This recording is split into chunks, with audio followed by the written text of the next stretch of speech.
저희 같은 일반 사람들이 떠올리는 사람은 결국 사실 일론 머스크와 스페이스 X긴 그렇죠. 하거든요. 그렇죠.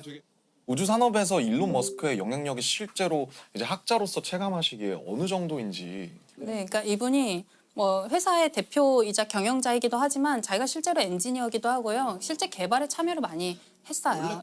원래 페이팔을 만들었었죠. 네, 네. 페이팔을 하면서 돈을 엄청 끌어모아서 네. 그걸로 성공한 돈을 이제 우주에다가 뿌리고 있죠, 지금.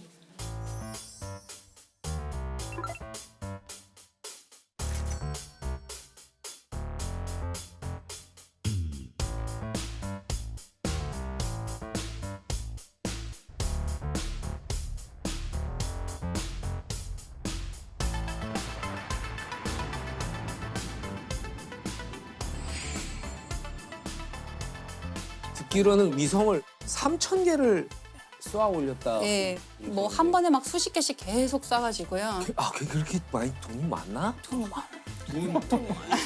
그게 그 스타링크. 네, 그게 스페이스 X가 하고 있는 스타링크인데요. 지구 근처에 인공위성을 엄청나게 많이 띄워서 얘로 네트워크를 망을 만드는 거예요. 지구 어디서나 통신할 수 있게 한다 이런 계획이 되게 많이 있고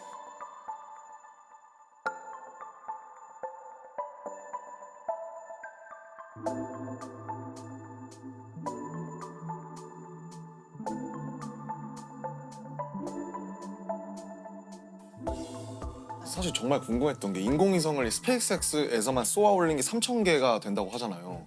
궤도가 커서 그런지 그렇게 여러 국가에서 인공위성을 막 수만 개를 쏘아 올렸을 것 같은데 부딪히거나 그러지 않나요? 부딪히기도 해요. 아, 그런 그래요? 사고가 날 수 있고 그래서 어느 정도 그 밀도를 유지하게끔 그런 규칙이 정해져 있어요. 그 규칙이 있구나. 우주로 쏘아 올리는 모든 물체는 등록을 해야 되는데요. 등록할 때 이제 우리가 어느 궤도로 보낼 것이다, 임무 수명이 어느 정도다, 임무가 끝난 다음에 어떤 식으로 폐기할 것이다 이런 이제 대략의 계획이 있어야 되거든요. 근데 문제가 되는 것은 거기에 참여하지 않고 자력으로 등록하지 않는 물체를 올리기도 해요. 왜냐하면 이게 등록 안 했다고 해서 처단할 수 없거든요. 뭐 거기로 가서 불법도 뭐 이렇게 할 아니고. 수도 없고 그렇죠. 그러니까. 그 갔는지도 모르니까 이제 지구 규모에서는 뭐 새로운 게 올라왔는지 안 올라왔는지를 알기는 어렵잖아요. 그래서 거기에 이제 참여하지 않으면 그런 미확인 비행 물체들이 정말 근데 네. 진짜 최근에 뭐 이렇게 기사 보니까 우크라이나 전에 전쟁에 있어서 그것들의 정보를 제공하거나 이런 위성들을 우리가 이제 파괴하겠다. 그러면 만약에 거기서 쐈다. 그럼 미국이 가만히 있지 않을 테고. 이러면 진짜 우주 전쟁이 벌어지는 거 아니에요?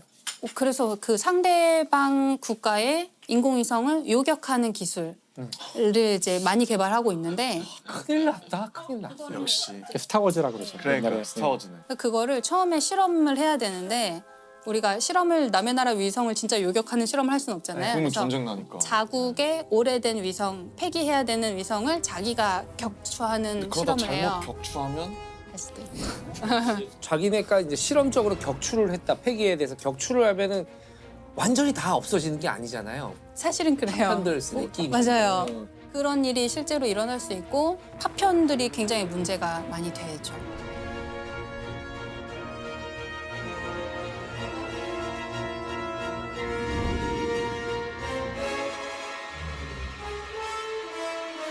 실제로 민가에 떨어져가지고 그러니까 그게 떨어질 수도 있는 거죠. 떨어질 수도 있어요. 대개는 이제 바다로 떨어지게 통제를 하는데요. 애초에 통제가 잘 안 되는 고장난 뭐 이런 경우에는 어디로 떨어질지 통제하기 어렵죠. 자, 그러면은 되게 저는 생소한 말이었는데 일론 머스크가 인류를 뭐 다행성 종족으로 만들겠다라고 네. 선언을 했다는데. 그게 이제 일론 머스크 같은 큰 사람이 얘기를 하면 일파만파 전파가 되니까 그런 건데 그렇죠. 일단 트위터를 인수하셨으니까. 네.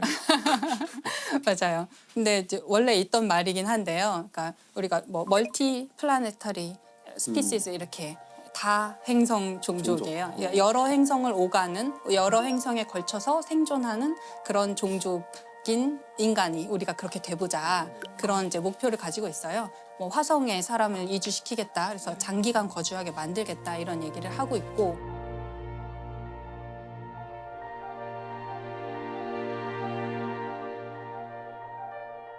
화성에 인류를 화성에 보내겠다는 계획을 제안하는 곳은 꽤 있었는데 그 중에 가장 잘하고 있고 가장 잘 살아남아 있고 진짜 할 것 같은 데가 스페이스X예요. 아, 그렇구나. 일론 머스크가 50년 내에 화성에 정착촌을 세우겠다. 네. 그게 가능성이 50년 어느 정도 되는 거라고 보세요? 50년은 좀 도전적인 목표일 것 같긴 한데요. 예를 들어서 스페이스X가 제안하고 있는 개념 중에 우주에서 주유하는 게 있어요. 주유요? 네, 기름을 넣는 거예요. 기름 넣는 네. 거. 아. 왜냐하면 멀리 가려면 또 방향을 많이 바꾸려면 연료가 많이 필요한데 연료는 무겁잖아요. 그게 기름이에요? 우주선 연료도? 네, 등유를 쓰기도 하고 고체 연료를 요즘에 쓰기도 하고 아무튼 그런 이제 우주 공간에서 막 돌아다니려면 연료가 있어야 되는데 연료가 무겁잖아요. 네. 그 무거운 거를 우주로 쏘아 보내려면 또 연료가 많이 필요해요. 그렇군요. 그러면 또 연료를 많이 주면 또 무거워요.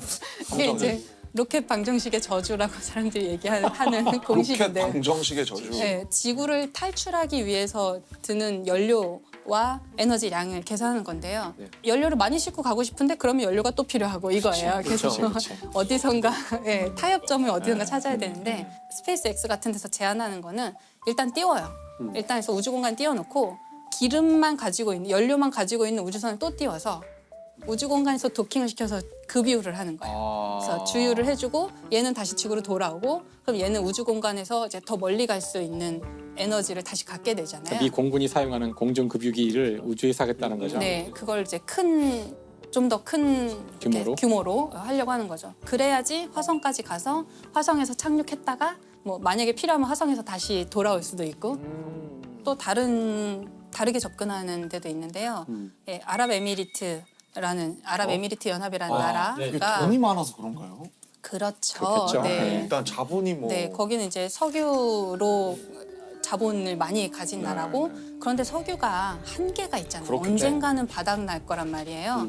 그러면 석유를 가지고 경제를 부흥시킨 이 나라는 다음 단계를 이제 준비를 미리 해야 대비를 해야 돼요. 네. 그것은 개인 과학자의 차원이 아니라 어쩌면 국가 차원의 네. 미래를 위한 대비일 수도 있겠어요. 이 아랍에미리트가 화성에 2117년까지 도시를 만들겠다. 2117년. 네, 2117년까지 이제 그 계획을 2017년에 발표하면서 100년 100년 내에 안에. 하겠다라고 한 건데요.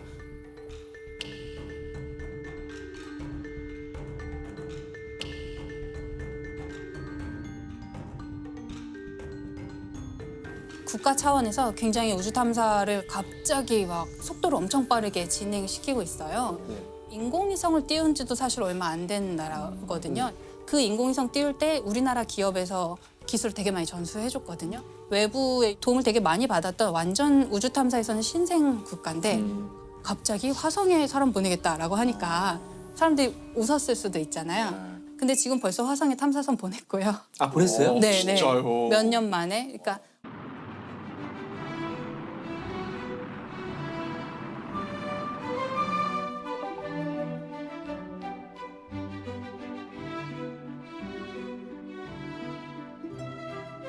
원래는 어떤 한 국가가 열심히 준비를 해서 화성 탐사선 정도 보내려면 한 10몇 년 정도 준비를 해요. 개발 기간. 근데 이 나라는 몇 년 만에 보냈어요. 모든 걸 국산화하겠다 이런 전략이 아니고 외부에서 도움을 받을 수 있는 건 다 받겠다. 받아서. 이런 전략을 좀 선택한 것 같아요. 왜냐하면 여기는 우주 탐사를 잘하는 것도 목표지만 화성에 가야 된다는 실제적인 목표가 있기 때문에 첨단 과학부라는 이제 정부 조직이 있는데 거기 장관이 사라 알 아미리라는 장관님이 장관도 하시고 화성에 간 그 아말 프로젝트의 담당자기도 해요. 그래서 자기가 실제로 공학자기도 하고 교육에도 굉장히 관심을 많이 가져서 화성 탐사, 뭐 우주 탐사 이런 걸 하면서 그거에 대한 내용을 교육에 아이들 학교에서 굉장히 많이 가르치게 바꿨다고 하더라고요. 교육 과정을 바꿔서 우주 탐사가 당연한 거야라고 가르치는 교과서를 네. 배우고 자라는 아이들은 우리랑 세대가 완전히 달라지는 그러겠어요. 사고 방식이 달라지는 거죠. 화성 가겠다, 화성 이주하겠다가 국가의 테마가 된 게 재밌더라고요. 현실적으로 가능할까요?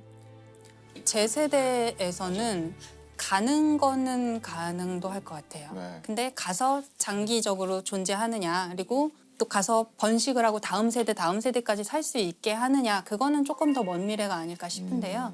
되게 재밌는 게 그거를 우리나라 외교부에서 연구를 한 적이 있어요. 아 그래요? 네. 근데 왜 외교부죠, 근데? 그게? 그 되게 중요한 지적이신데요. 오, 왜 외교부에서 이제 전문가에게 연구 용역을 준 거예요. 어떤 연구를 하냐면 예를 들어서 한 100년 정도 후 뭐 화성에 사람이 살 수 있고 오래 거주할 수 있는 환경이 된다고 치면 그때의 정치, 국제사회 관계, 지구와 화성 사회의 관계는 어떠할까?